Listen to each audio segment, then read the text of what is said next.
आपके दिमाग में अक्सर हमारे एक वर्ड जरूर आता है, स्टार्टअप। तो ये स्टार्टअप होता क्या है और किसको स्टार्टअप कहते हैं?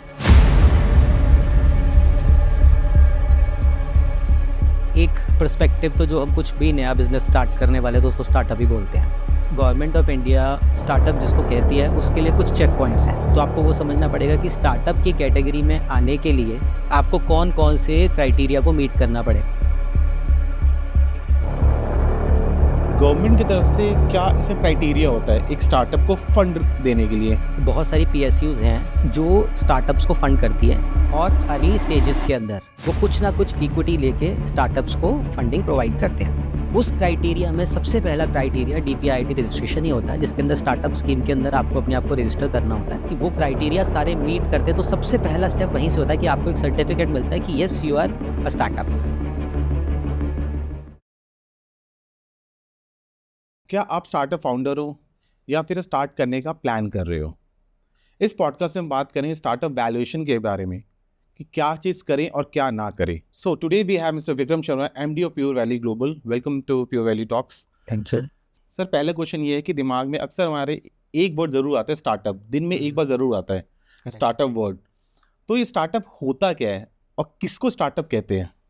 देखिए, ऐसा है कि अगर आप स्टार्टअप टर्मिनोलॉजी में जाएं तो एक पर्सपेक्टिव तो जो हम कुछ भी नया बिजनेस स्टार्ट करने वाले तो उसको स्टार्टअप ही बोलते हैं।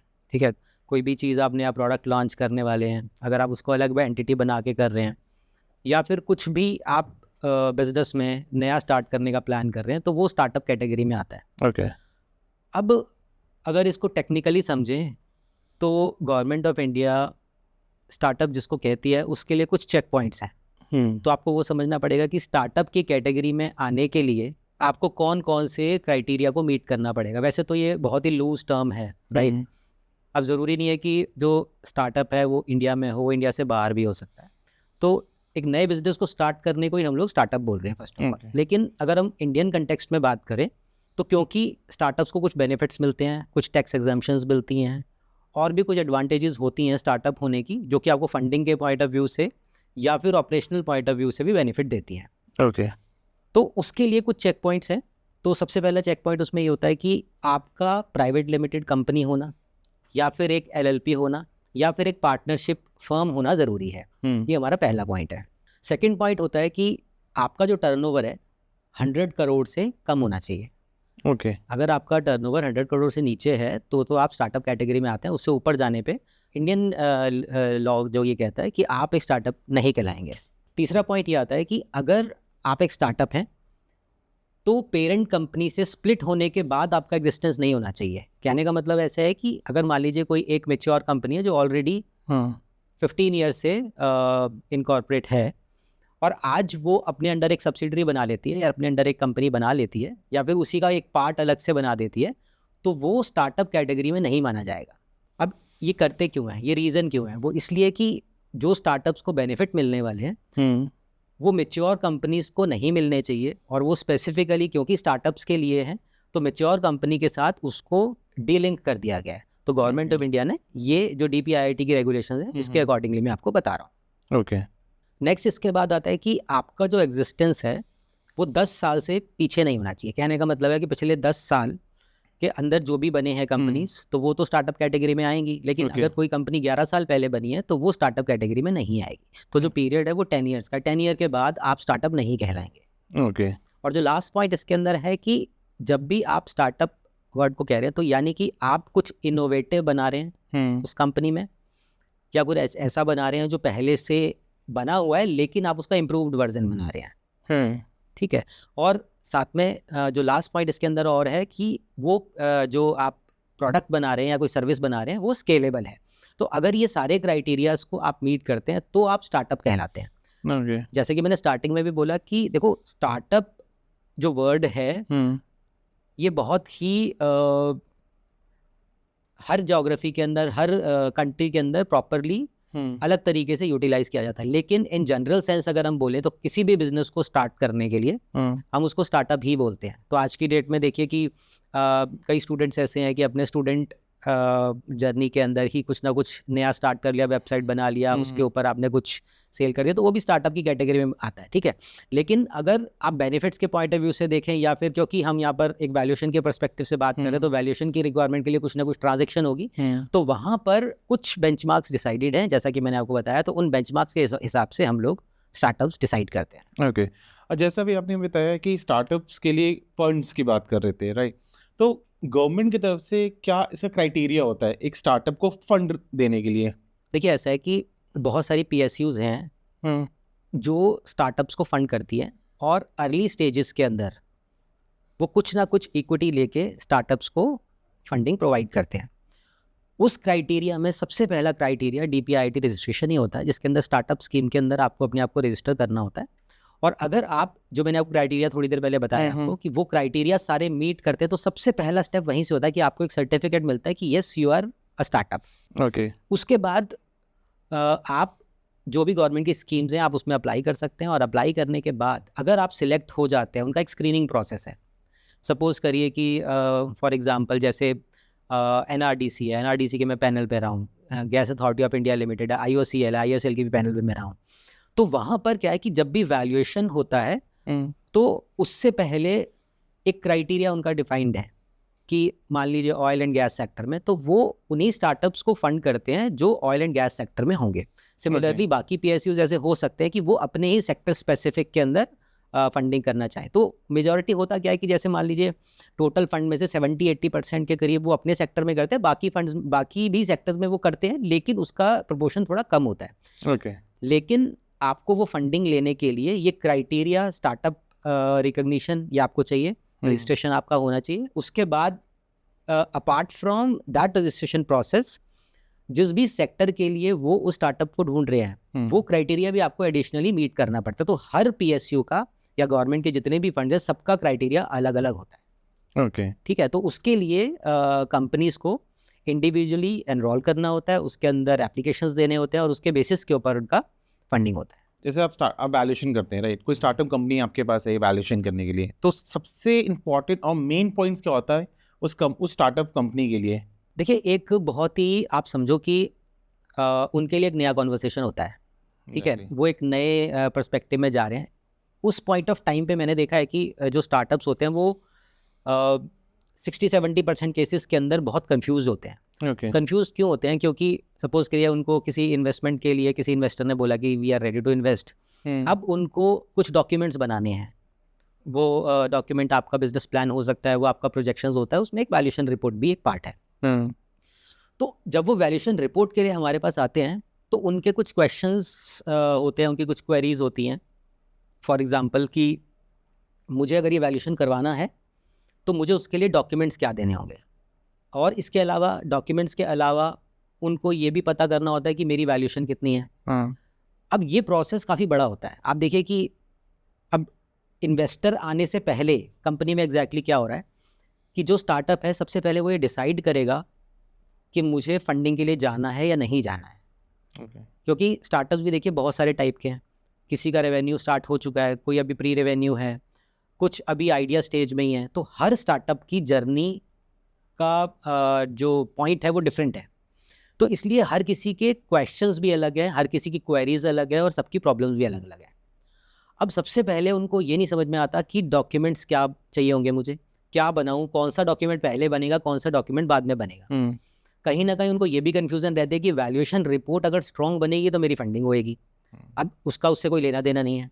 वैल्यूएशन रिपोर्ट तो सिर्फ आपको एक पॉइंट के ऊपर इवैल्यूएट करके बता देगी कि आज आपकी वर्थ इतनी है। इसके अलावा एक स्ट्रैटेजिक डिसीजन मेकिंग करने के लिए, सपोज करिए कि आपका स्टार्टअप है और आप ये डिसाइड करना चाहते हैं कि आपको फंडिंग के लिए जाना है।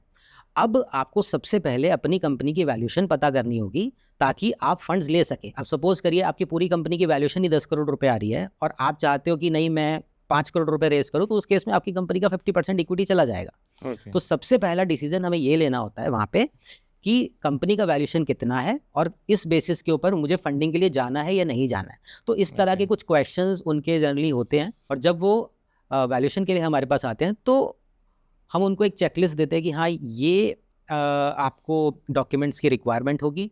अब मान लीजिए कि कोई स्टार्टअप ऐसा है जो 2 साल पहले बना, 3 साल पहले बना, तो उसके अंदर उसके फाइनेंशियल स्टेटमेंट्स की भी रिक्वायरमेंट होगी, उसके बिजनेस प्लान की भी रिक्वायरमेंट होगी, उसका पिच डेक भी हमें चाहिए होगा, उसकी प्रोजेक्शंस भी हमें चाहिए होगी। तो बहुत सारे डॉक्यूमेंट्स की रिक्वायरमेंट उनकी होती है वहाँ पे। इसके अलावा क्या होता है, इसके अलावा देखिए, क्योंकि स्टार्टअप के अंदर स्टार्टिंग में ही फंड्स की प्रॉब्लम है, इसीलिए वो इन्वेस्टमेंट के लिए जा रहा है। करेक्ट। तो वहाँ पर एक मेन इशू आता है फीस का, कि जो वैल्यूएशन की फ़ीस है या फिर जो डॉक्यूमेंट्स बनेंगे उनकी फ़ीस है, तो वो भी एक उनका कंसर्न रहता है कि वो कितना फ़ीस होगी, किस तरह से इसको वैल्यूएशन को किया जाएगा। और क्या होता है कि देखिए, आज की डेट में जो एंटरप्रेन्योर्स हैं, they are well versed with financial concepts also.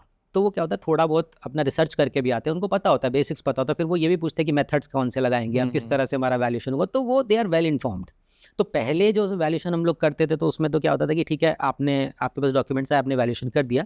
Now startups are well informed और वेल रिसर्च्ड, वो आते हैं और वो अपनी क्वेरीज बहुत स्मार्टली पूछते हैं, और वो हम लोग एक्सप्लेन करते हैं, और उसके बाद we go into the process of valuation. Okay.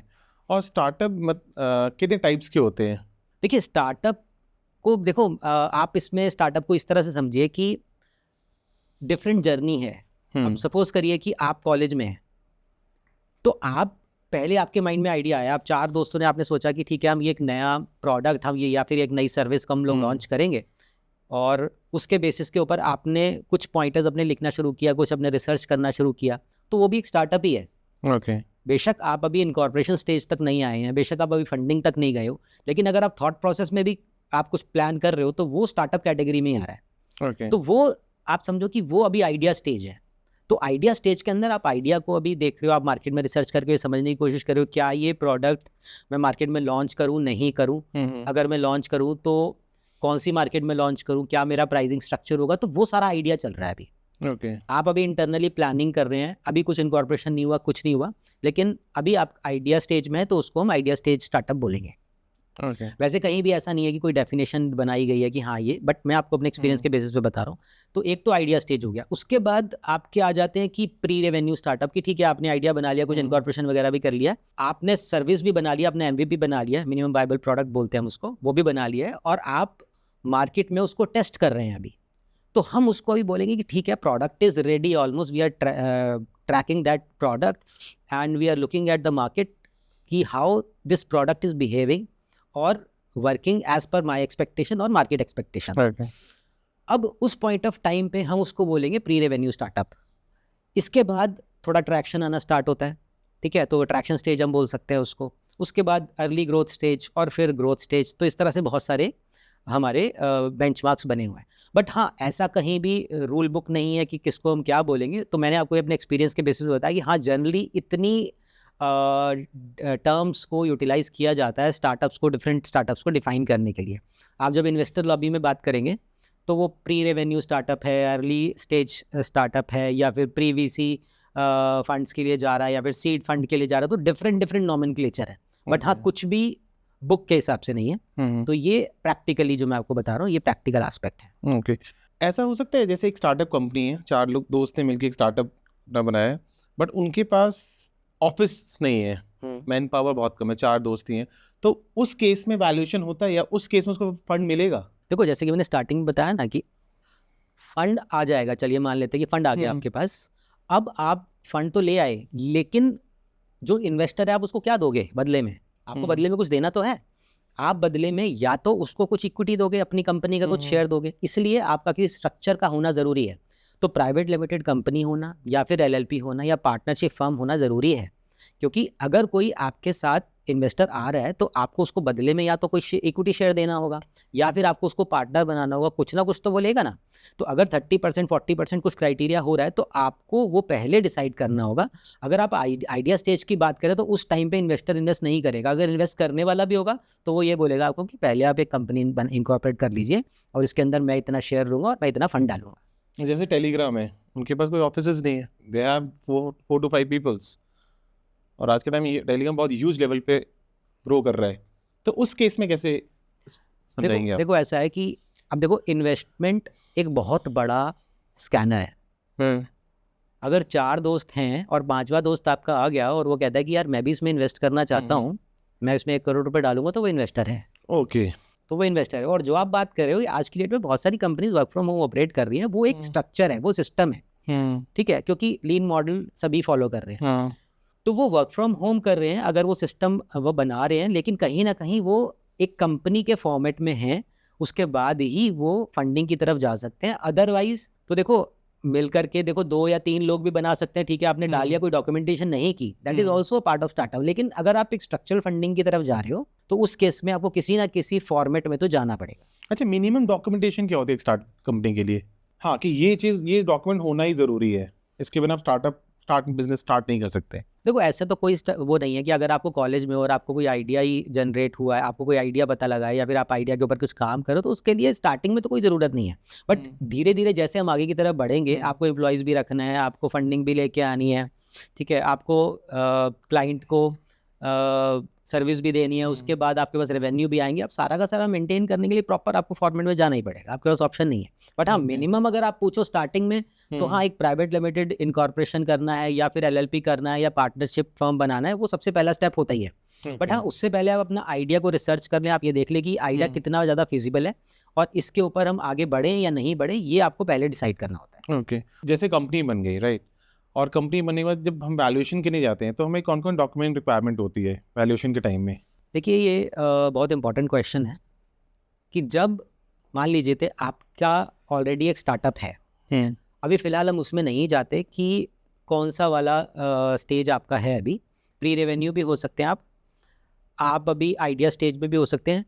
तो आप ये देखिए कि अगर आप डॉक्यूमेंटेशन की यहाँ पे बात कर रहे हो, तो आप बात कर रहे हो कि स्ट्रक्चरल फंडिंग की तरफ आप जा रहे हो।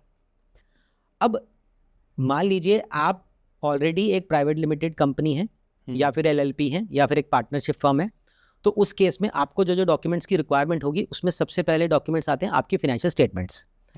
अब आप कहोगे कि फाइनेंशियल स्टेटमेंट्स एक प्री रेवेन्यू कंपनी का शायद नहीं होगा, या फिर ज़ीरो होगा, या फिर आइडिया स्टेज वाले का नहीं होगा। तो देखिए उसके अंदर आप मान के चलिए कि ठीक है, जो भी ज़ीरो फिगर भी है तो भी एक डॉक्यूमेंट ही है वो, ठीक है। मान लीजिए आपने इनकॉर्पोरेशन कर लिया है, तो इनकॉर्पोरेशन अगर हो गया है, तो जो भी आपके पास फाइनेंशियल स्टेटमेंट्स अवेलेबल है, सपोज करिए आपने 2 साल पहले स्टार्टअप अपना इनकॉर्पोरेट किया, अब 2 साल के जो भी नंबर्स हैं, उन 2 साल के जो नंबर्स को आपको P&L स्टेटमेंट, अपना balance sheet, cash flow statement जो भी अवेलेबल आपके पास है, जो आपने अपने CA से ऑडिट कराए हैं, वो डॉक्यूमेंट्स आपको चाहिए, सबसे पहली चीज़। सेकेंड नंबर पे आपको एज ऑन डेट, सपोज करिए कि हम ये वैल्यूएशन 31 मार्च 2026 को कर रहे हैं, तो उस डेट के ऊपर आपको प्रोविजनल फाइनेंशियल स्टेटमेंट्स चाहिए होंगे। अब आप देखो कि उस डेट के ऊपर ऑडिट तो हुआ नहीं है, आपके पास नंबर्स अवेलेबल हैं, तो जो भी नंबर अवेलेबल है तो उसको हम बोलेंगे प्रोविजनल फाइनेंशियल स्टेटमेंट्स। वो स्टेटमेंट्स की हमें रिक्वायरमेंट होगी। अब देखो इसमें हो क्या रहा है, मैंने पास्ट के आपसे सारे डॉक्यूमेंट्स ले लिए, मान लीजिए 2 साल से जो भी नंबर थे, कम या ज़्यादा आपके अवेलेबल थे, दैट इज हिस्टोरिकल नंबर्स, वो मैंने आपसे ले लिए। एज ऑन डेट मैंने आपसे प्रोविजनल फाइनेंशियल स्टेटमेंट्स भी ले लिए, तो मैं आपको आज की डेट पे भी टेस्ट कर रहा हूँ। इसके अलावा मैं आपसे मांगूंगा फ्यूचर प्रोजेक्शंस। मैं आपसे ये मांगूंगा कि ठीक है, आप इस प्रोडक्ट को मार्केट में लेके आने वाले हैं, और अगले 4 या 5 साल में जिस हिसाब से आप इस प्रोडक्ट को मार्केट में सेल करना चाहते हो, जो भी आपके रेवेन्यूज़ जनरेट आएंगे वो आप मुझे दो प्रोजेक्शंस फॉर्मेट में। लेकिन हाँ, वो सिर्फ रेवेन्यू नहीं चाहिए, मुझे उसका एक्सपेंस कैलकुलेशन भी चाहिए, मुझे प्रॉफिट जो लास्ट तक पैट आएगा मुझे वो भी चाहिए, फिर मुझे करस्पॉन्डिंग अपना बैलेंस शीट और कैश फ्लो स्टेटमेंट्स वो चाहिए। तो वो सारा का सारा प्रोजेक्शंस जो हैं वो मुझे आपसे चाहिए होंगे। इसके अलावा मुझे आपका बिजनेस प्लान चाहिए होगा, क्योंकि अभी जो मैंने आपको पहले बताया, they are all numbers, all about numbers. ऐसा हो सकता है कि स्टार्टअप के पास कोई हिस्टोरिकल नंबर्स ना हो, ठीक है, क्योंकि प्री रेवेन्यू अगर है तो आप समझो कि आज की डेट में कोई भी रेवेन्यू उसका आया नहीं है, तो पुराने नंबर तो हमारे पास कुछ होंगे नहीं, तो आपको क्वालिटेटिव एस्पेक्ट से जाकर के भी इसका वैल्यूएशन देखना होगा। तो उस केस के अंदर मैं आपसे बिजनेस प्लान मांगूंगा। अब मैं बिजनेस प्लान में क्या देखूंगा, मैं आपके बिजनेस प्लान में ये देखूंगा कि आपके फ्यूचर प्लान्स क्या है, आपकी टीम की स्ट्रेंथ क्या है, आप रिस्क को अपने कैसे मैनेज कर रहे हो, आपका बिजनेस मॉडल क्या है, आपका रेवेन्यू मॉडल क्या है, आगे आने वाले टाइम में रेवेन्यूज़ कैसे आएंगे, ठीक है, आप शॉर्ट टर्म में क्या देखते हो और लॉन्ग टर्म में क्या देखते हो। तो ये सारे एस्पेक्ट्स को देखने के लिए मैं आपसे बिजनेस प्लान मांगूंगा। और प्रोजेक्शंस मैंने आपको बताया, प्रोजेक्शंस मुझे चाहिए होंगी अगले 5 साल 10 साल, जो भी प्रोजेक्शन जो भी रिक्वायरमेंट होगी वो हम बताते हैं, जनरली 5 साल तो होता ही है। इसके अलावा कुछ लीगल डॉक्यूमेंट्स जो हैं, आपका MOA हो गया, AOA हो गया, सर्टिफिकेट ऑफ इनकॉर्पोरेशन, ये बेसिक डॉक्यूमेंट्स है। GST सर्टिफिकेट, अगर GST आपके पास है तो GST सर्टिफिकेट। तो ये सब डॉक्यूमेंट्स, जितने भी लीगल डॉक्यूमेंट्स हैं, ये सब डॉक्यूमेंट्स हमें चाहिए होंगे। इसके अलावा आपके फाइनेंशियल स्टेटमेंट्स सारी चाहिए होंगी, आपके सारे क्वालिटेटिव डॉक्यूमेंट्स चाहिए होंगे, आपका कोई अगर मान लीजिए पिच डेक अलग से बना है तो वो भी चाहिए होगा, अगर कोई इन्वेस्टर प्रेजेंटेशन है तो वो भी चाहिए होगा। और इन सब में सबसे ज़्यादा इम्पॉर्टेंट, सबसे पहला क्वेश्चन हमारा ये होता है, पर्पज़ क्या है आपका वैल्यूएशन का। Okay. Purpose of valuation is the first question we ask to any startup before starting the assignment. और देखिए, जब किसी स्टार्टअप से हम वैल्यूएशन के बारे में बात करते हैं, मान लीजिए मेरा आपसे फर्स्ट कॉन्वर्सेशन हो रहा है, मैं आपसे पर्पस तो पूछूंगा ही वैल्यूएशन का, लेकिन मैं आपसे एक और एस्पेक्ट पूछूंगा कि ट्रांजैक्शन क्या है। ओके। किस लिए चाहिए आपको, ये वैल्यूएशन क्यों चाहिए। पहला क्वेश्चन मेरा ये होगा। अब मैं क्या बोलूँगा आपसे कि ठीक है, क्या ये वैल्यूएशन रिपोर्ट आपको इंटरनल डिसीजन मेकिंग के लिए चाहिए, क्या आप स्ट्रैटेजिक डिसीजन मेकिंग करने वाले हो। ऐसा हो सकता है ना कि आप 3 दोस्त मिल करके ऑलरेडी बिजनेस चला रहे हो और आपका 4th फ्रेंड आ जाता है, वो कहता है कि ठीक है मैं कुछ फंड लेके आऊँगा, मुझे कितना इक्विटी दोगे। तो अभी इंटरनली चल रहा है मोर और लेस, कोई इन्वेस्टर ऐसा नहीं आ गया है कि हाँ जिसके लिए आपको पूरा ड्यू डिलिजेंस और इन सब में जाना है, वो एक कैजुअली आया कि ठीक है मुझे भी स्टार्ट करना है टाइप्स। अब वहाँ पर आप क्या करोगे, तो मैं आपसे उस ट्रांजैक्शन, अब उस ट्रांजैक्शन की सेवेरिटी इतनी नहीं है जितनी कि एक इन्वेस्टर के आने की है। अब मान लीजिए वो आ गया और उसके बाद अब आप 4 फाउंडर्स हो गए उस कंपनी के अंदर। अब यहाँ तक तो ठीक है, स्ट्रैटेजिक चल रहा है। अब इसके बाद क्या हो रहा है, मान लीजिए अब अलग सिनेरियो में समझते हैं कि अब इन्वेस्टर आ जाता है कि ठीक है I am ready to invest. अब वहाँ सब फॉर्मल हो गया। उस केस के अंदर जब मैं ट्रांजैक्शन को समझूंगा तो मेरे लिए वहाँ पे ट्रांजैक्शन क्या कि एक इन्वेस्टर ने पैसा डालना है। अब जब इन्वेस्टर पैसा डालेगा तो सिर्फ एक वैल्यूएशन रिपोर्ट को देख के डालेगा नहीं। अब वैल्यूएशन मुझे बताना है उस पॉइंट ऑफ टाइम पे, लेकिन मुझे उसके सारे क्वालिटेटिव फैक्टर्स, उसका जितने भी डॉक्यूमेंट्स हैं वो सारे के सारे चेक करने पड़ेंगे और उसके बेसिस के ऊपर मैं वैल्यूएशन दूंगा। तो ट्रांजैक्शन चेंज हो गई। ओके। अब मान लीजिए ये भी ट्रांजैक्शन नहीं है। अब ट्रांजैक्शन ये है कि वो 4 दोस्त हैं, उनका आपस में डिस्प्यूट हो गया। अब डिस्प्यूट हो गया तो उन्होंने कोर्ट में जाके फाइल कर दिया कि ये 4th जो पर्सन आया है हम इसको नहीं रखना चाहते। वो कहता है ठीक है मेरा शेयर दो और मुझे एग्जिट दे दो। और उन्होंने बोला कि ठीक है हम आपको 10% देंगे और आप एग्जिट ले लो। कहता मुझे नहीं चाहिए 10%, मुझे ज़्यादा चाहिए। अब ये देना नहीं चाहते हैं। अब वहाँ पे डिस्प्यूट अराइज हो गया। अब डिस्प्यूट में क्या हुआ, वो कोर्ट में चले गए। अब सारा का सारा ट्रांजैक्शन बदल गया, पर्पस भी बदल गया। अब कोर्ट को चाहिए वैल्यूएशन। ओके। अब कोर्ट ने कहा कि ठीक है वैल्यूएशन करा दो आप। अब ये वैल्यूएशन हो गया तो पूरा सिनेरियो चेंज हो गया। अब मान लीजिए वो वैल्यूएशन कर दिया मैंने, कोर्ट ने कहा कि ये वाला वैल्यूएशन है, लेकिन इन पार्टीज ने अलग से अपना वैल्यूएशन करा लिया, सबका वैल्यूएशन अलग अलग आ गया। अब कोर्ट कहेगा कि ये तो 5 वैल्यूएशन रिपोर्ट हो गई, अब क्या करें। अब वो देखेंगे कि 5 में से किन के नंबर्स क्लोज आते हैं वैल्यूएशन के। ओके। मान लो जो सबके भी अलग अलग आ रहे हैं तो फिर वो कोर्ट एक और ऑर्डर करेगा वैल्यूएशन रिपोर्ट कि एक और वैल्यूएशन कराओ। वहाँ ट्रांजैक्शन ऑलरेडी चेंज हो चुकी है। आप देखो कहाँ से चला रहा है केस। पहले वो लोग आए, एक नया पार्टनर आया, नया पार्टनर आने के बाद उनका स्प्लिट हुआ, फिर स्प्लिट हो गया, फिर डिस्प्यूट हो गया। अब वो 4-5 वैल्यूएशन ऑलरेडी हो चुकी है, 6ठी वैल्यूएशन की तरफ हम जा रहे हैं। तो आप देखो कि हर लेवल के ऊपर कॉम्प्लेक्सिटी चेंज होती जा रही है। जो नया वैल्यूअर आ रहा है, जो नया वैल्यूअर वैल्यूएशन करने वाला है, उसको नहीं पता कि 5 वैल्यूएशन हो चुकी है। ओके। तो वहाँ ट्रांजैक्शन ऑल टुगेदर डिफरेंट है। तो एक ही कंपनी में n नंबर ऑफ ट्रांजैक्शंस के लिए वैल्यूएशन हो सकती है। अब मान लीजिए ठीक है ये भी सारा हो गया। अब इसके अलावा क्या होगा कि जो आपका 4th पार्टनर था, मान लीजिए वो NRI था। अब अगर NRI है, बाहर से पैसा डाला गया है, तो क्या हुआ कि फेमा के रूल्स एक्टिवेट हो गए। तो आपकी आंसरेबिलिटी ज़्यादा बन जाती है। RBI को हो गई, आपकी आंसरेबिलिटी बाकी रेगुलेटरी अथॉरिटीज़ को भी होगी। तो आपको फेमा कंप्लायंस कंप्लीट करने पड़ेंगे वहाँ पे।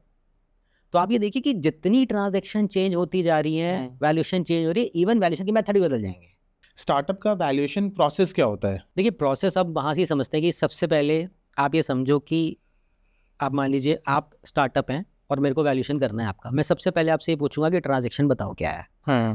ये वैल्यूएशन, हम ट्रांजैक्शन को समझेंगे पहले कि पूरा का पूरा ट्रांजैक्शन क्या है, क्योंकि मुझे वैल्यूएशन किसके लिए बनानी है मेरे लिए जानना बहुत ज़रूरी है। फर्स्ट स्टेप हो गया। ये फर्स्ट स्टेप हो गया, ठीक है। फिर मैं आपसे पूछूंगा पर्पस ऑफ वैल्यूएशन बताइए आप, ठीक है। अब पर्पस ऑफ वैल्यूएशन आपने मुझे बताया, फिर मैं आपसे स्कोप ऑफ वैल्यूएशन पूछूंगा कि ये वैल्यूएशन रिपोर्ट को आप, ठीक है आप इन्वेस्टर के लिए तो मांग रहे हो, और कहाँ यूज़ करोगे आप इस रिपोर्ट को। क्या कोई रेगुलेटरी अथॉरिटी को भी दोगे आप ये रिपोर्ट, या फिर क्या स्ट्रैटेजिक डिसीजन मेकिंग के लिए भी यूज़ करोगे। तो ये स्कोप वाले पार्ट में आ जाएगा हमारे। आपको ट्रांजैक्शन समझ में आ गया, आपको पर्पस भी समझ में आ गया, आपको स्कोप भी समझ में आ गया, मुझे ओवरऑल सिचुएशन समझ में आ गई, फिर मैं आपसे मांगूंगा आपके कंपनी के डॉक्यूमेंट्स। मैं आपको कहूँगा आप मुझे बेसिक डॉक्यूमेंट्स दो, आप मुझे अपना कंपनी की बैलेंस शीट्स दीजिए, आप मुझे अपने बिजनेस प्लान दीजिए, अपनी प्रेजेंटेशन दीजिए, तो मैं आपका पूरा बिजनेस समझूंगा कि आप एग्जैक्टली बनाते क्या हो, कैसे बनाते हो, आपकी मार्केट क्या है, आपकी बैलेंस शीट क्या बोलती है। अब बैलेंस शीट में मैं क्या देखूंगा, बैलेंस शीट के अंदर मैं देखूंगा आपके एसेट्स क्या हैं, क्या आपके पास टेंजिबल एसेट्स हैं या फिर इंटेंजिबल एसेट्स हैं। तो मैं ओवरऑल कंपनी को समझूंगा, फिर मैं आपके साथ बैठूंगा कि ठीक है, मेरे को समझ में आ गया कि आपके ये पूरा का पूरा स्ट्रक्चर है, ये आपका सिस्टम है, आपकी रिक्वायरमेंट भी मुझे कंप्लीटली समझ में आ गई, फिर हम आपके साथ लेटर ऑफ एंगेजमेंट साइन करेंगे। लेटर ऑफ एंगेजमेंट, क्योंकि मुझे आपकी असाइनमेंट क्लियर हो गई है, तो मैं लेटर ऑफ एंगेजमेंट साइन करूंगा जहां हमारी टर्म्स एंड कंडीशंस, हमारे कॉमर्शियल्स इन्वॉल्व होंगे, और उस बेसिस के ऊपर हम लोग आगे बढ़ेंगे। वहाँ साइन होने के बाद हम लोग आपसे एक चेकलिस्ट आपको देंगे, और उस चेकलिस्ट के हिसाब से आपको कुछ डॉक्यूमेंट्स हमें देने होंगे, और वो सारे डॉक्यूमेंट्स हम लोग इंटरनली इवैल्यूएट करेंगे, प्रॉपरली उनको रिव्यू करेंगे। वो डॉक्यूमेंट आपका बिजनेस प्लान होगा, पिच डेक होगा, प्रोजेक्शंस होगा, आपकी बैलेंस शीट्स होंगी, पास्ट बैलेंस शीट्स होंगी, ठीक है, आपके ऑर्डर्स होंगे, आपके जो लाइसेंस होंगे, आपके आईपीज होंगे, जितने भी आपने ट्रेडमार्क्स फाइल किए हैं, जितने भी आपके डॉक्यूमेंटेशन है, आपसे सब डॉक्यूमेंट मांगे जाएंगे। इस प्रोसेस में बहुत सारे आपके साथ डिस्कशंस होंगे, because will take clarity on each and every asset, may be intangible और टेंजिबल। उन सारे असेट्स को इवैल्यूएट करने के बाद, चेक करने के बाद, हम लोग इंटरनली पूरा का पूरा रिसर्च करेंगे और ये समझेंगे कि हम किस डायरेक्शन में जा रहे हैं। क्योंकि जब भी हम लोग वैल्यूएशन करते हैं तो पूरा का पूरा पिक्चर जो है हमारे माइंड में क्रिएट होता है कि हाँ, ओवरऑल ये सिनेरियो है, और अगर ये कंपनी इस ट्रांजैक्शन के लिए जा रही है तो इसका वैल्यूएशन किस तरीके से निकाले, कौन कौन से मेरे रेड फ्लैग्स हैं और कौन कौन से मेरे ग्रीन फ्लैग्स हैं। तो वहाँ तक पहुँचने के बाद जब मेरे को सारा आपका समझ में आ गया, सारे डॉक्यूमेंटेशन आ गए, हम और डीप में जाके आपके क्वालिटेटिव एस्पेक्ट्स को भी रिसर्च करते हैं कि आपने मुझे कहा कि ठीक है, आज की डेट में तो मेरे पास 15 करोड़ के ऑर्डर हैं, मेरा ऑर्डर बुक ये कहती है, तो फिर मैं ये देखूँगा कि आपके पास्ट में ऑर्डर बुक कैसी रही, और आगे आने वाले ईयर्स में जो आप क्लेम करते हो बिजनेस प्लान में, वो कितना ज़्यादा मार्केट के हिसाब से फिट बैठता है। तो अगर वो मार्केट के हिसाब से फिट बैठता है तो ठीक है, अदरवाइज मैं उसको अपने हिसाब से डिस्काउंट करके एडजस्ट करूँगा कि हाँ, ये नंबर्स मुझे समझ में आते हैं कि जो कि मार्केट के हिसाब से है। उस बेसिस के ऊपर एक मैं क्वालिटेटिव एस्पेक्ट को भी कंक्लूड करूँगा। फिर लास्ट में आएगा मेरा वर्किंग एक्सेल, लास्ट में जाकर के एक्सेल लगेगा, और एक्सेल में वर्किंग करने के बाद हमें ये समझ में आएगा कि ये मेथड हमें लगाने, और फिर एक हम वैल्यूएशन के नंबर पे पहुँचेंगे। तो जब हम लोग वैल्यूएशन का नंबर पे कंक्लूड करते हैं और क्वालिटेटिव असेसमेंट के साथ उसको कंबाइन करके देखते हैं, तो एक पिक्चर क्रिएट होती है। उसके बेसिस के ऊपर एक ड्राफ्ट रिपोर्ट हम देते हैं, और जो ड्राफ्ट रिपोर्ट आपके पास जाती है उसके अंदर overall A to Z about the transaction, about the company, about the valuation, what is being used in this valuation report, क्या मेथड्स यूटिलाइज किए गए हैं, वो कंप्लीट सिनेरियो उस वैल्यूएशन रिपोर्ट के अंदर होता है।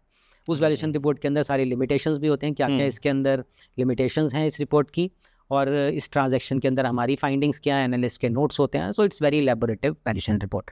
ओके, या और जब ये ड्राफ्ट वैल्यूएशन रिपोर्ट मैं आपको दूंगा तो आप उस अपने एंगल से आप देखेंगे कि everything is in place as per the inputs provided by you, and everything is in place.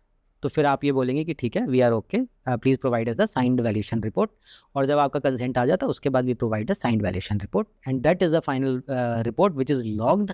And वो फाइनल रिपोर्ट होती है, उसके बाद उसके अंदर फर्दर कोई चेंजेस नहीं होते हैं। ओके। तो क्या सिर्फ स्टार्टअप जो कंपनीज होती है वो खुद ही वैल्यूएशन अपना करवाती है? नहीं, ऐसा नहीं है। देखिए, स्टार्टअप तो वैल्यूएशन कराएगा। मैंने आपको जो सिनेरियो बताया वो तब था कि स्टार्टअप ही खुद वैल्यूएशन करा रहा है, क्योंकि उसको इन्वेस्टर को देना है। अब हम लोग इन्वेस्टर की साइड से भी वैल्यूएशन करते हैं। आप सपोज करिए कि यूएस की कोई कंपनी है और उसे इंडिया में इन्वेस्ट करना है, तो वो रादर देन खुद करे, क्योंकि वो इंडिया की मार्केट को उतना नहीं समझता जितना हम समझते हैं, तो वो उस प्रोसेस को हमें आउटसोर्स करता है कि आप इस कंपनी का इंडियन इकोसिस्टम के अंदर वैल्यूएशन करके दिखाइए। तो इन्वेस्टर भी वैल्यूएशन रिपोर्ट के लिए आते हैं हमारे पास, और उस केस के अंदर हम इंडियन पर्सपेक्टिव के हिसाब से हम वैल्यूएशन उसको निकाल के बताते हैं कि हाँ ठीक है, जो वैल्यूएशन आ रहा है कंपनी का इतना आ रहा है। तो ये इन्वेस्टर वाला साइड मैंने आपको बताया कि वो इन्वेस्टर साइड से वैल्यूएशन, वो इंडियन डायनेमिक्स में भी हो सकता है, वो इंटरनेशनल एरिना में भी हो सकता है। इसके अलावा मैंने आपको बताया कोर्ट के साइड से वैल्यूएशन होते हैं, और लीगल डिस्प्यूट्स के अंदर वैल्यूएशन, तो बहुत सारी पार्टीज हो सकती हैं ठीक है। अब स्टार्टअप खुद नहीं करा रहा, वन ऑफ द पार्टनर करा रहा, कुछ स्टार्टअप नहीं है, लेकिन वो तो इंडिविजुअल है, वो भी करवा सकता है वैल्यूएशन। अगर डिस्प्यूट कोर्ट का मैंने आपको बताया, कोर्ट भी करवा सकता है। तो जरूरी नहीं है कि स्टार्टअप खुद करवाएगा वैल्यूएशन, बहुत सारी पार्टीज इसके अंदर हो सकती हैं। और कई बार मान लीजिए जैसे इनकम टैक्स अथॉरिटीज में फंस गए आप, ठीक है, तो इनकम टैक्स अथॉरिटीज भी वैल्यूएशन करवाती हैं। ओके, ठीक है। अगर मान लीजिए आपका एनसीएलटी में चला गया है केस, तो वहाँ पर आपका जो आईबीबीआई के गाइडलाइंस के हिसाब से वैल्यूएशन होना, तो वहाँ पे डिफरेंट बॉडीज हो सकती हैं। ठीक है। तो डिफरेंट पर्पस के लिए बहुत सारे पार्टीज हो सकती हैं जो वैल्यूएशन की रिक्वायरमेंट डिमांड करती हैं। ओके, जैसा भी बताया आपने कि एक कंपनी स्प्लिट होने के बाद या फिर डिस्प्यूट होने के बाद 5 तरह की वैल्यूएशन होती है, राइट? तो उसमें मेथड कौन सा यूज़ करते हैं कि नंबर्स तो ऑटोमेटिक चेंज हो रहे हैं? देखिए, ऐसा है कि मेथड डिपेंड करता है आपके पास इंग्रेडिएंट क्या है, इनपुट्स क्या है, इंफॉर्मेशन क्या है। तो मेथड, देखो ये बहुत बड़ा क्वेश्चन है कि मेथड कौन सा लगेगा। जैसे जैसे सिनेरियो बदलता जाएगा, मेथड बदलता जाएगा। अगर मैं स्पेसिफिकली स्टार्टअप वैल्यूएशन के बारे में बात करूं, तो स्टार्टअप वैल्यूएशन में कुछ मेथड्स हैं जो कि लगाए जाते हैं। फॉर एग्जांपल, बहुत ही जो ट्रेडिशनल मॉडल है DCF, discounted cash flow model है, वो लगाया जाता है। इसके बाद डिस्काउंटेड कैश फ्लो मॉडल तो वेरी इलेबोरेटिव मॉडल, उसको पूरा एक्सप्लेन करना तो खैर it is all together a different podcast which is required for the same. But अगर आप देखें तो DCF यस लगाया जा सकता है। इसके अलावा बहुत सारे और मेथड्स हैं, जैसे कि VC मेथड लगाया जा सकता है। VC method basically it is dependent on the exit. अब VC डिसाइड कर लेता है कि ठीक है, मुझे 10x पे एग्जिट लेना है, ठीक है, तो एक एग्जिट का नंबर मुझे पता है, उसके बेसिस के ऊपर मैं आज की वैल्यूएशन निकाल लूँगा। That is one method. इसके बाद आपका बर्कस मेथड है। बर्कस मेथड में क्या रहता है कि आपको डिफरेंट एट्रीब्यूट्स के लिए डिफरेंट नंबर दे दिया जाता है। हो सकता है आपकी टीम के लिए आपको दे दिया जाए कि ठीक है, आपकी टीम के लिए आपको 3 करोड़ का एक नंबर अलॉट किया गया, ठीक है, आपका जो मार्केट के हिसाब से आपको 4 करोड़ का दिया गया। इस तरह से जितने भी उसके पैरामीटर्स हैं उनको क्लब करने के बाद एक टोटल निकल के आता है। वो मान लीजिए 15 CR निकला, तो वो वैल्यूएशन हो गया। तो बहुत ही रॉ वैल्यूएशन है, ठीक है, उसको इतना ज़्यादा सीरियसली नहीं लिया जाता। बट हाँ, एक बॉल पार्क नंबर पता लगाने के लिए ठीक है, उसको यूटिलाइज किया जा सकता है। Okay. और क्या हो सकता है, देखिए, अगर आपके पास सारे के सारे क्वालिटेटिव इन्फॉर्मेशन इन प्लेस है और आपके पास एक रिलायबल प्रोजेक्शंस अवेलेबल हैं, अगर रिलायबल प्रोजेक्शंस अवेलेबल हैं, तो आप उसके बेसिस के ऊपर और मेथड लगा सकते हैं, जैसे कि फर्स्ट शिकागो मेथड। तो फर्स्ट शिकागो मेथड क्या कहता है कि आप एक ही कंपनी को 3 डिफरेंट सिनेरियोज में इवैल्यूएट करते हो। एक होता है ऑप्टिमिस्टिक, कि ठीक है, जो भी आपने नंबर दिया मैं मान के चल रहा हूँ, क्योंकि जब स्टार्टअप बना के दे रहा तो हो सकता है बहुत हाईली ऑप्टिमिस्टिक बना के दिया, तो आई एम अज्यूमिंग कि ठीक है, जो आप कह रहे हो सही है, ऐसे ही होगा, ठीक है। तो वो एक सिनेरियो, ऑप्टिमिस्टिक सिनेरियो लिया मैंने। सेकंड मैंने लिया न्यूट्रल, मैंने उसको थोड़ा सा कम किया कि ठीक है, इतना नहीं होगा, एवरेज इतना तो आएगा ही आएगा। तीसरा सिनेरियो लिया पेसिमिस्टिक, कि ठीक है, सब चीज़ें हमारे अकॉर्डिंग नहीं चल रही, तो मिनिमम मेरा कहाँ तक आ सकता है। तो ये 3 सिनेरियोज का वैल्यूएशन में करता हूँ, और उसके बाद एक कंबाइंड नंबर, एक वेटेड एवरेज लगा के मैं निकालता हूँ, और जो वो वैल्यूएशन निकल के आती है, तो वो फर्स्ट शिकागो मेथडोलॉजी से आ रही है आपकी। इसके अलावा देखिए, ऐसा है कि आप स्कोर कार्ड मॉडल लगा सकते हैं। स्कोर कार्ड में क्या होता है, क्वालिटेटिव फैक्टर्स जो होते हैं, आप उसको इवैल्यूएट करते हो कि ठीक है, ये इस कंपनी को फंड्स की रिक्वायरमेंट की नीड कितनी है, इसका मार्केट कितना बड़ा है, ये जो प्रोडक्ट बना रही है कंपनी, इसकी स्ट्रेंथ कितनी ज़्यादा है, मार्केट में डिमांड कितनी ज़्यादा है। तो इन सब फैक्टर्स को डिस्काउंट करने के लिए और इन फैक्टर्स को नंबर असाइन करने के लिए हम स्कोर कार्ड मेथडोलॉजीज भी लगाते हैं। तो स्टार्टअप में अगर आप कहो कि कोई एक मेथड लगता है, नहीं लगता है, और लगाना भी नहीं चाहिए। कम से कम 2 या 3 मेथड लगाई जाने चाहिए, ताकि आपको ये पता चले कि आपने जो 3 में अगर मान लो 3 लगाए, तीनों ही अलग अलग बात बोल रहे हो, तो यानी कि कहीं मिस्टेक हो गई है। ओके। तो आपके मेथड जो हैं, उनके नंबर्स कोई बहुत ज़्यादा दूर नहीं आएंगे। अगर आपकी अजम्पशंस ठीक हैं और आपके इनपुट्स ठीक हैं, तो वैल्यूएशन लगभग आसपास ही आती है। ओके, ठीक है। तो आपको नंबर ऑफ मेथड जितने ज़्यादा आप लगा सको उतना ज़्यादा बेटर है, ताकि आपकी एक रियलिस्टिक वैल्यूएशन निकल के आए। ओके, जैसे अभी के टाइम में जैसे AI बेस्ड बहुत ज़्यादा प्रोडक्ट्स है, ठीक है, तो वो वैल्यूएशन कैसे करते हैं, उस पर कौन सा मेथड यूज़ होता है? देखो, AI टेक्नोलॉजी है, वैल्यूएशन के मेथड नहीं चेंज हो रहे वहाँ पे। ओके, सिर्फ देखने का नज़रिया बदल गया।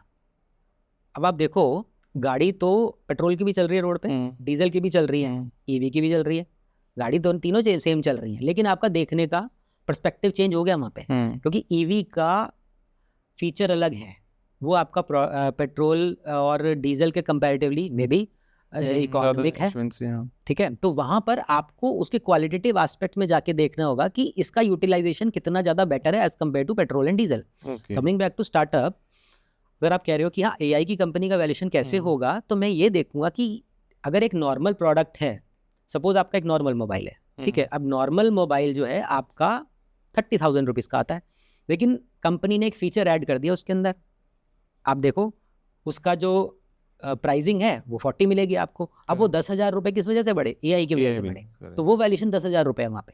अच्छा, ओके। आप देखो जितने भी आप लैपटॉप सब नए आ रहे हैं उसके अंदर 2 वर्जन है, एक तो नॉन AI है, एक AI है। AI वाला आपको थोड़ा सा एक्सपेंसिव मिलेगा क्योंकि वहाँ पर टेक्नोलॉजी में कुछ ना कुछ एडवांसमेंट हुई, तो जितना भी एडिशनल आ रहा है वहाँ पे वो उसका वैल्यूएशन है। लेकिन इतना सिंपल नहीं है कि मैंने कह दिया 10,000 रुपये, तो वैसा भी नहीं है एग्जैक्टली। आपको एक नंबर तक पहुँचने के लिए बहुत सारे फैक्टर्स को एनालाइज करना पड़ेगा, और ये सिर्फ एक देखो प्लेन एक्सेल नहीं है कि ठीक है आपने नंबर फीड किया और वैल्यूएशन निकल के आया, तो n number of factors are applicable here. Okay, ये तो समझ में आ गया कि वैल्यूएशन कैसे होता है स्टार्टअप का। और मतलब स्टार्टअप वैल्यूएशन में मिस्टेक्स जो फाउंडर्स हैं, जो स्टार्टअप फाउंडर, वो क्या करते हैं जो नहीं करना चाहिए? देखो सबसे बड़ी मिस्टेक क्या होती है ना, दे चेज फॉर द वैल्यू। उनके माइंड में एक नंबर होता है कि यार मेरा तो वैल्यूएशन 100 करोड़ है। अब ये गलत है। ओके, देखो आपके माइंड में एक नंबर आ रहा है, अगर it is on the based of some calculations, some logic, तो ठीक है। आप देखिए आपके गट फीलिंग के बेस के ऊपर वैल्यूएशन नहीं होगा। वैल्यूएशन लॉजिक पे होगा, वैल्यूएशन कॉन्सेप्ट के बेसिस पे होगा, वैल्यूएशन जो होगा वो एविडेंसेस के बेस पे होगा, वैल्यूएशन जो होगा आपके रेवेन्यू जो आने वाले हैं उसकी जर्नी के बेस पे होगा। तो इन सब पैरामीटर्स को एक जगह पे डालने के बाद जो नंबर निकल के आएगा वो लॉजिकल होगा। उस वैल्यूएशन रिपोर्ट को लेके जब आप इन्वेस्टर के पास जाओगे या फिर किसी रेगुलेटरी बॉडी के पास जाओगे तो क्वेश्चन नहीं होंगे। लेकिन अगर आपने एक ऐसी वैल्यूएशन रिपोर्ट लेके चले गए जो कि आपकी गट फील के हिसाब से सही है, तो आप शायद उसके वैल्यूएशन लॉजिक को डिफाइन ही नहीं कर पाओगे। तो क्या वैल्यूएशन गिर जाती है उससे? बिल्कुल वैल्यूएशन गिरती है। देखिए ऐसा ना कि आप एक बात बताओ, गिर ही जाएगी ना। आपने आपके हिसाब से वैल्यूएशन 100 करोड़ है, तो लेकिन रियलिटी में मान लीजिए वो 40 करोड़ है, तो वो तो गिरी गई 60 करोड़ आपके हिसाब से। अब गिरना उसको नहीं कहते, मैं गिरना किसको कहता हूँ कि देखिए आपके एफर्ट गलत डायरेक्शन में है। आपने वैल्यूएशन के लिए कुछ नंबर्स दिए जो सुपरफिशियल नंबर हैं, वो मार्केट के हिसाब से नहीं है। आप मान लीजिए 5 इन्वेस्टर्स के पास चले गए और पांचों इन्वेस्टर्स ने उसको इवैल्यूएट किया और उसने देखा कि यार ये तो ओवर प्राइस है, 100 करोड़ की वैल्यूएशन ये मांग रहे हैं और वैल्यूएशन आ रही है इसकी 40 करोड़। आप देखो शार्क टैंक में क्या होता है, वो कहते हैं जी मेरा वैल्यूएशन 70 करोड़, वो 2 मिनट में बताते कि नहीं इतना नहीं इतना है। अब क्या हुआ, नाम तो खराब हो रहा है, वैल्यूएशन नीचे नहीं आई। हाँ, बट नाम खराब हो गया। अब हो सकता है आपकी वैल्यूएशन 40 करोड़ हो, लेकिन investor lobby is very strong, everybody is connected. जैसे स्टार्टअप में एक दूसरे से सब बात करते हैं, आप समझो इन्वेस्टर लॉबी के अंदर भी ऐसी बात होती है, ठीक है। तो उनको पता होता है। तो आपने वहां पर जाकर के एक फ्लैग क्रिएट कर लिया अपने लिए, रेड फ्लैग क्रिएट कर लिया कि ये कंपनी ओवर प्राइस्ड है, ये स्टार्टअप जो है अपना वैल्यूएशन से ऊपर की डिमांड कर रहा है, ठीक है। तो वहां पर क्या है ना, फर्दर डिस्काउंटिंग हो जाती है। आपकी एक्चुअल वैल्यूएशन 40 आ रही है कि ठीक है यार हमें नहीं करना, हम तो इसको 20 में करेंगे। अब आप क्या करोगे, आपको तो फंड चाहिए, करेक्ट, ठीक है। तो आप क्या करोगे, 20 नहीं करोगे, 25 में जाके उसे लॉक करोगे, लेकिन आपकी वैल्यूएशन तो 40 थी ना। तो अगर आप उसको प्रॉपरली प्रेजेंट करते और प्रॉपरली ड्राफ्ट करते या फिर उस वैल्यूएशन को अच्छे से एग्जीक्यूट किया गया होता, तो शायद वो वैल्यूएशन 40 होती है आपकी। ओके, ठीक है। तो वो स्टेप बाय स्टेप चलना ठीक रहता है कि आप उसको सारी की सारी रिक्वायरमेंट जो है स्टार्टिंग से फुलफिल करके चले। ऐसा कभी होता है जैसे स्टार्टअप कंपनी अपने वैल्यूएशन करा रही है, नॉट अबाउट कि उसे फंड की रिक्वायरमेंट है, उसको ये भी देना कि वेयर आई एम स्टैंड, वो कंपनी स्टैंड कहाँ करती है उसके रेपुटेशन को लेके, उसकी गुडविल को लेके। ऐसा होता है कभी? देखो वैल्यूएशन जब हम करते हैं ना तो उसके साथ एक कॉस्ट भी एसोसिएटेड है। देखो स्टार्टअप वाली साइड पे जा करके आसानी से कोई इसलिए नहीं कराता कि मेरे को अपना ये देखना है कि आज की डेट में यार मैं कहाँ स्टैंड करता हूँ। स्टार्टअप के लिए सबसे इंपॉर्टेंट होता है कि भाई मुझे किस तरह से अपनी कॉस्ट को अभी फिलहाल मिनिमाइज रखना है, because they are on a very tight journey. तो ऐसे मैंने बहुत ही कम स्टार्टअप देखे हैं जो स्टार्टिंग के अंदर सिर्फ ये इवैल्यूएट करने के लिए कि कहाँ मैं स्टैंड कर रहा हूँ इसलिए वैल्यूएशन कराएं। बट हाँ, कहाँ होती है, सपोज करिए कि एक स्ट्रॉन्ग प्रमोटर है और वो किसी नए प्रोडक्ट में जा रहा है, तो वो उसके पास देखो फंड्स की कमी नहीं है, तो वो वैल्यूएशन भी कराएगा, वो रिसर्च भी कराएगा, वो सब चीज़ करेगा, उसके बाद डिसाइड करेगा, क्योंकि उसको पता है कि यार मैं जो अपना एफर्ट लगा रहा हूँ इस एफर्ट की बहुत ज़्यादा वैल्यू है। अगर मैं इसके अंदर अपना रिसोर्स यूटिलाइज कर रहा हूँ 6 महीने के लिए, तो मेरे 6 महीने का एम्प्लॉय कॉस्ट कितने वाला आने वाला है, मेरा वर्किंग कैपिटल कितना इसमें बर्न होने वाला है, तो उसके बेसिस के ऊपर जब वो वैल्यूएशन कराएगा तो उसको पहले ही पता होगा कि मुझे स्टेप लेना है या नहीं लेना है. बट हाँ, स्टार्टअप्स के केस में मोस्ट ऑफ द टाइम ये बैंडविड्थ अवेलेबल ही नहीं होती है. ओके. नेक्स्ट इसके बाद देखिए, जैसे आपने पूछा था मुझसे कि मिस्टेक्स क्या करते हैं, ठीक है, तो मैंने आपको बताया कि देखो, नंबर्स को चेस कर रहे हैं, वैल्यूएशन को, वो नहीं करें आप. अनरियलिस्टिक प्रोजेक्शंस बना रहे हो आप, मत बनाओ, तो कोई फ़ायदा नहीं है. आप प्रोजेक्शंस बना के सिर्फ प्रोजेक्शन शीट देख के खुश हो जाएं और उसके बेसिस पे वैल्यूएशन भी बना लें. देखिए, वैल्यूएशन तो जो आपको वैल्यूएशन करके दे रहा है, आप अगर उसको फोर्स करो कि नहीं मेरे तो यही नंबर्स हैं और ऐसे ही होगा, तो फिर उसके पास ऑप्शन नहीं है. मैं ये एडवाइस करूंगा ऐसे सिनेरियो के अंदर कि आप वैल्यूएशन एक्सपर्ट के हिसाब से चलें. जो वो आपसे डिमांड करता है डॉक्यूमेंट, आप उसको वैसे दो, और जितना जेन्युइन डॉक्यूमेंट आप दोगे उतनी जेन्युइन आपकी वैल्यूएशन निकलेगी. आपको सिर्फ इन्वेस्टर को नहीं दिखाना है. ट्राई टू अंडरस्टैंड कि ये वैल्यूएशन रिपोर्ट सबसे पहले तो आपके लिए है. आपको भी तो पता चले ना कि आप एग्जैक्टली कहाँ स्टैंड करते हो आज की डेट में. ठीक है, मैं इन्वेस्टर के पास भी जाने वाला हूँ, दैट इज़ फाइन. बट जब आपको पता है कि मेरी वैल्यूएशन 40 है और मैं ज़बरदस्ती उसको 100 तक ले जाने की कोशिश कर रहा हूँ, तो आप एक कॉन्फिडेंस के साथ इन्वेस्टर के पास नहीं जाओगे. अगर आपकी वैल्यूएशन 40, आपको पता है मेरी 40 आ रही है वैल्यूएशन, और अगर आपको वैल्यूअर ने 35 दे दी, तो आप इन्वेस्टर के बाद कॉन्फिडेंस के साथ जाओगे कि सर 35 तो ये वैल्यूअर ने दी है, लेकिन I am very confident that my valuation is 40, I can prove with the logic. जब आप इन लॉजिक्स के साथ जाओगे तो वो कन्विक्शन जो है आपके इन्वेस्टर को भी फील होगी, और अगर उसको वो कन्विक्शन फील होगी तो ज़्यादा चांसेस है कि आपकी फंडिंग हो जाएगी. क्योंकि अल्टीमेटली देखिए, वैल्यूएशन रिपोर्ट्स कहाँ यूटिलाइज हो रही हैं, फंडिंग के लिए. तो ये बहुत ही इंपॉर्टेंट एस्पेक्ट है जो कि फाउंडर्स को समझना चाहिए कि आपकी इनपुट्स बहुत ज़्यादा मैटर करती हैं. उसको रियलिस्टिक रखिए, डॉक्यूमेंटेशन प्रॉपरली बनाइए, वैल्यूएशन के नंबर को अपने माइंड में लेके मत चलिए. पहले वैल्यूअर से आप पूछो कि एग्जैक्टली रियलिस्टिक नंबर क्या आ रहा है, और थोड़ा सा पहले से प्लान करके आप ये भी देखो कि अगर मेरा वैल्यूएशन ये नंबर आ रहा है तो मैं ऐसा क्या करूं कि आगे आने वाले टाइम में मेरी एथिकली वैल्यूएशन वहां तक पहुंचे. तो ये करेक्ट अप्रोच है. Okay. Yes. And last question, जितने भी स्टार्टअप वैल्यूएशन के लिए जाते हैं उनको एडवाइस क्या देना चाहते हैं? देखिए, सबसे पहले एडवाइस मैं ये दूंगा कि जो वैल्यूएशन है खुद ना करें, क्योंकि since it is your baby, तो you will end up getting a wrong number first of all. ठीक है, आपको अगर करेक्ट नंबर के आसपास आप आ भी जाते हो, तो आप ये समझो कि देखो, वैल्यूअर जो है वो एक इंडिपेंडेंट अथॉरिटी है, इंडिपेंडेंट बॉडी है. तो अगर एक इंडिपेंडेंट बॉडी वैल्यूएशन करेगी तो इन्वेस्टर का कॉन्फिडेंस ज़्यादा डेवलप होगा उस वैल्यूएशन रिपोर्ट में. ओके.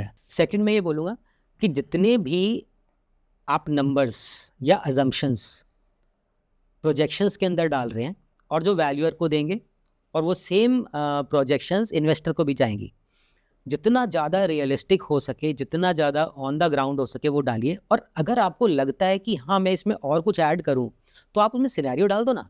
कि अगर 60% से जाएगा तो ये होगा, 70% से जाएगा, तो आप एक रेंज में आएंगे. आप एक नंबर के साथ फिक्स नहीं हो जाएंगे कि हाँ मेरा वैल्यूएशन 40. आपको लगता है कि ठीक है, जो मेरा वैल्यूएशन आएगा वो जैसे जैसे सिनेरियोज चेंज होंगे तो मेरा वैल्यूएशन भी चेंज हो सकता है. तो rather than locking a single number, try for a range कि ठीक है, अगर आगे आने वाले टाइम में इवेंट एक्स होता है तो मेरा वैल्यूएशन ये होगा, इवेंट वाई होगा तो ये होगा, तो उसमें क्या होगा, आपको एक फ्लेक्सिबिलिटी रहेगी और इन्वेस्टर को भी डिसाइड करने में ईजीनेस होगी. ओके. थर्ड नंबर पे, स्टार्टअप्स के केस के अंदर बहुत इंपॉर्टेंट होती है टीम. ओके. आपका जितना फोकस नंबर्स पे है उतना फोकस आप टीम पे करिए. अपनी टीम में आप ये देखिए कि हमारी स्ट्रेंथ क्या है, और इन केस आपको लगता है कि कोई एरिया हमारा वीक है तो कुछ ना कुछ आप उसमें एडिशन करने की कोशिश करिए. सपोज करिए कि मुझे एक स्टार्टअप के अंदर टेक्नोलॉजी को लेके आना है. अब मैं क्या करूं, अगर टेक्नोलॉजी आ जाएगी तो शायद मेरा वैल्यू क्रिएशन होगा वहाँ पे. तो ऐसा हो सकता है कि कोई एक फाउंडर ऐसा हो आपका जो कि उस वाले एस्पेक्ट में साउंड हो, तो आप वो रोल उसे दे दीजिए.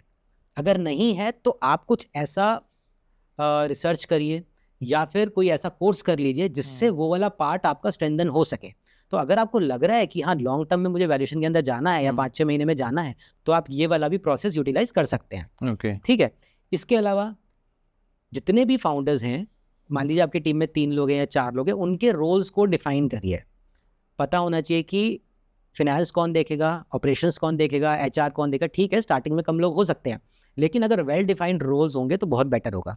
ओके. और लास्ट में मैं सबसे इंपॉर्टेंट एक चीज़ और कहना चाह रहा हूँ यहाँ पे, देखिए, जब भी आप इन्वेस्टर के पास जाएंगे ना, तो इन्वेस्टर ये देख रहा है कि मुझे इस कंपनी को कहाँ तक लेके जाना है, तो वो तो एक ऑर्गेनाइजेशन को देख रहा है। तो जब भी आप अपना बिजनेस प्लान बनाएं और या आप वैल्यूएशन के लिए जा रहे हो, तो एक ऑर्गेनाइजेशन स्ट्रक्चर अपने माइंड में रखें, और हो सके तो उसे बिजनेस प्लान में डालें कि आज की डेट में तो ठीक है, हम लोग 4 लोगों की टीम है, लेकिन जब हम लोग, आप ये कहते हो कि आज की डेट में मेरा रेवेन्यू सपोज 1 करोड़ है और मैं 100 करोड़ के रेवेन्यू तक जाने वाला हूँ, तो क्या 100 करोड़ के रेवेन्यू तक भी 4 ही लोग हो गए आप? नहीं, ऐसा हो सकता है उस टाइम पे 50 लोगों, 100 लोगों। तो आपको एक ऑर्गेनाइजेशन स्ट्रक्चर बनाना है कि उस स्ट्रक्चर में CEO कौन होगा, CFO कौन होगा, CTO कौन होगा। तो सारे रोल्स अगर आप डिफाइन करोगे तो वो एक बहुत ही क्लियर विजन नजर आएगा इन्वेस्टर को, और उसका एक कॉन्फिडेंस डेवलप होगा, और आपकी जो वैल्यूएशन रिपोर्ट बनेगी बहुत ही स्ट्रांग बनेगी वो। ओके, तो ये सब एस्पेक्ट्स हैं जिनको अगर आप यूटिलाइज करें तो आप जितने भी पिटफॉल्स हैं उनसे बच सकते हैं। Okay, thank you so much. आपने बहुत ही सिंप्लीफाई तरीके से और कैसे वैल्यूएशन एक स्टार्टअप को करना चाहिए, बहुत सिंप्लीफाई तरीके में डिकोड करके समझाया मैं व्यूअर्स को। तो थैंक्स लॉट। और तो ये था आज का हमारा पॉडकास्ट, एक स्टार्टअप के लिए वैल्यूएशन कैसे किया जाता है। And for more information please visit a website pureValleyGlobal.com and keep watching Pure Valley Talks. Thank you so much.